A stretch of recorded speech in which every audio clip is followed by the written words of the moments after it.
এক রাজ্য এমন একজন মানুষ আছে, ওই মানুষের মুখ সকালে যে দেখে হেরার সারাদিন পেটে ভাত জুটে না। এখন তো রাজা এটা তো খেয়াল করে হাল দিছে। রাজা একদিনকে ওর মুখ দেখছে, এর তো সারাদিন আর ভাত জুটে নাই কে।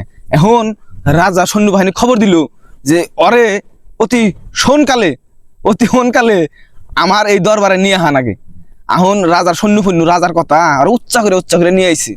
এখন রাজা সৈন্যপণ্যরে কইল যে ওরে আজকে এই ঘরে ঢুকাই দাও, আমার রাজ দরবারে একটা রুমে ঢুকাই দাও ওরে, ও সারাদিন জানি ঘর থেকে দুয়াইবার হানা।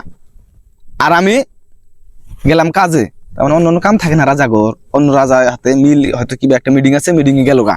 এখন এই মানে মিটিং এর মধ্যে মানে মিটিং করতে এত সময় পার হয়ে গেছে গা, মানে আর সকাল হয়ে গেছে গা। এখন সকাল হয়ে গেছে গা, রাজা তো সারাদিন ভাত খানাই খেয়ে এখন ওই মিটিং এ ব্যস্ততায় রাজার তো মাথা গরম। এখন রাজা বাড়তে আইসে পাতলামি করে কয়াল দিছে যে ওই কালমুখিয়া নিয়ে হো, ওই কালমুখিয়ার জন্য আমি সারাদিন আমার পেটের মধ্যে একটা ভাতও জানাই গে, এই কালমুখিয়াক মৃত্যুদণ্ড দেওয়া হবো। আর কালমুখিয়াক আইনে কইতাছে তোমারে মৃত্যুদণ্ড দেওয়া হয়েছে। রাজা কইছে তোমার শেষ ইচ্ছা কি রাজা সামনে।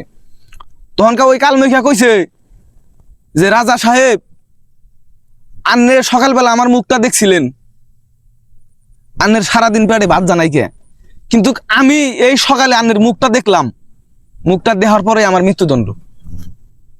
রাজা মাথাটা নিচমিহি দিয়া চিন্তা করলো আমি কি ওর থেকেও নিকৃষ্ট। তো বন্ধুরা, কেউ রে এবার করে হেউ করে কথা কবেন না, আগে নিজে ঠিক হন। তো বন্ধুরা, গল্পটি কেমন লাগলো জানাবেন, আর যদি আসলে তাই ভালো লাগে জাস্ট একটি ফলো করবেন পরবর্তী ভিডিও দেখার জন্য। ধন্যবাদ, সবাই ভালো থাকবেন।